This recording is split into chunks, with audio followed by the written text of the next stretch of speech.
Today we are going to start with section 17 of the Transfer of Property Act. The marginal heading says direction for accumulation. Accumulation मतलब इकट्ठा करना, accumulate करना. किस चीज को accumulate करना है आपने? इनकम को. किसकी इनकम? प्रॉपर्टी. जब आप एक प्रॉपर्टी को ट्रांसफर करते हो तो सेक्शन 8 हमें एक जनरल रूल देता है. Section 8 of TPA, if you can recall. Section 8 TPA क्या बोलता है कि जब ए अपनी प्रॉपर्टी बी को ट्रांसफर कर रहा है, ए कौन है बेटा?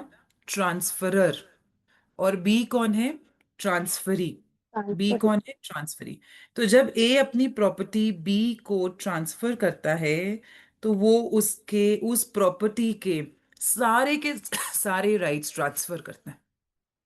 Can he reserve any right? No.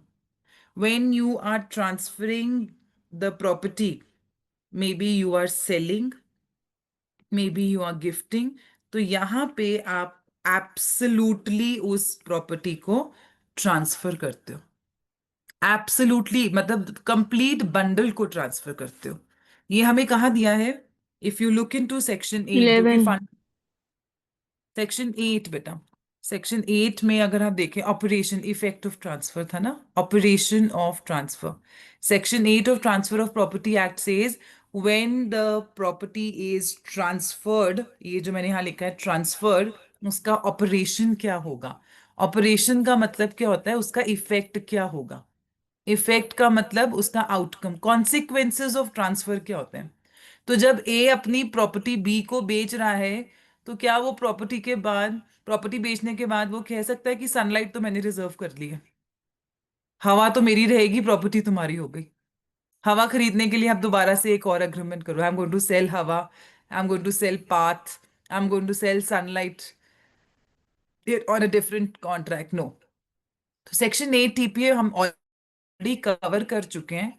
और उसमें सेक्शन 8 टीपीए वो क्या कहता है कि जब भी प्रॉपर्टी ट्रांसफर होगी तो उसमें से जो रेंट्स आ रहे हैं, जो उसके ईजमेंट्स राइट्स हैं, वो सारे के सारे ट्रांसफर होंगे. Right? So if I just read section 8 once again for you, so that we can connect it with section 17, that's our today's topic. Section 8 की जो opening line है, वो क्या है? Unless a different intention is expressed or necessarily implied. ये unless a different intention is expressed or necessarily implied, जो हम अभी कर रहे हैं section 17. That is an exception. That is an exception. But what is the general rule? General rule is a transfer of property passes forthwith. Forthwith matlab immediately.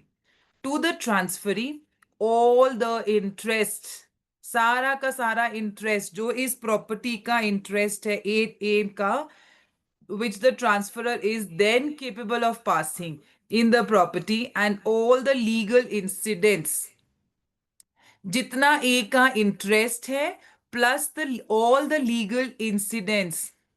Legal incident means whatever you're enjoying on that property, like easement, right? All that needs to be transferred. Such incidents includes where the property is land, the easement annexed thereto, the rents, underline the rents, the profits thereof accruing after the transfer, and all the things attached to the earth. So all the incidents includes rents, incidents includes profits, incidents includes whatever जो भी आपको यूसुफ्रुक्ट जो land से मिल रहा है वो सारा सारा आप ट्रांसफर करेंगे. ये एक आपका क्या है? ये आप लिख लो general rule. This is the general rule. But unless a different intention is expressed. Where is the different intention expressed? In the terms of the contract. What is the different intention expressed? जब A ने अपनी property transfer की B को, जब A ने अपनी property cell की B को, तो उसने क्या किया? उसमें उसने एक डिफरेंट इंटेंशन एक्सप्रेस की. किसमें? टर्म्स ऑफ द कॉन्ट्रैक्ट में. क्या डिफरेंट इंटेंशन एक्सप्रेस की? कि ये जो प्रॉपर्टी मिस्टर ए सेल कर रहा है, ये जो 1 सेकेंड, ये जो प्रॉपर्टी मिस्टर ए सेल कर रहा है, ट्रांसफर ऑफ प्रॉपर्टी, ये जो ट्रांसफर है इस प्रॉपर्टी का, ये प्रॉपर्टी कैसी प्रॉपर्टी है? जिससे ए को इनकम मिलती है. ए को इनकम मिलती है. कैसी इनकम मिलती है? क्योंकि ए ने उस प्रॉपर्टी को लीज पे दिया हुआ है बैंक को। ए ने उस प्रॉपर्टी को क्या दिया हुआ है? रेंट पे दिया हुआ है टू अ पर्टिकुलर ऑर्गेनाइजेशन। ठीक है, बेच तो वो देता है बी को, बट वो क्या कहता है कि जब तक उस इस प्रॉपर्टी से, जब तक इस पर्टिकुलर प्रॉपर्टी से इनकम आ रही है, ये इनकम मेरी ही रहेगी। अब आपको मार्जिनल हेडिंग समझ में आई? Direction for accumulation. You can give the transferor can direct the transferee, the transferor can direct the transferee that he will enjoy the income that is coming from the property that he is selling, that he is selling to the transferee, to the transferee. So that direction is valid, but to what extent? what to what extent? एक तो एक limit होना चाहिए ना, कितने time तक के लिए ए इनकम एंजॉय करेगा, और फिर फाइनली बी को कब वो पूरे का पूरा जो बंडल है एब्सोल्युटली प्रॉपर्टी कब मिलेगी, उसके बारे में आपको सेक्शन 17 बताता है।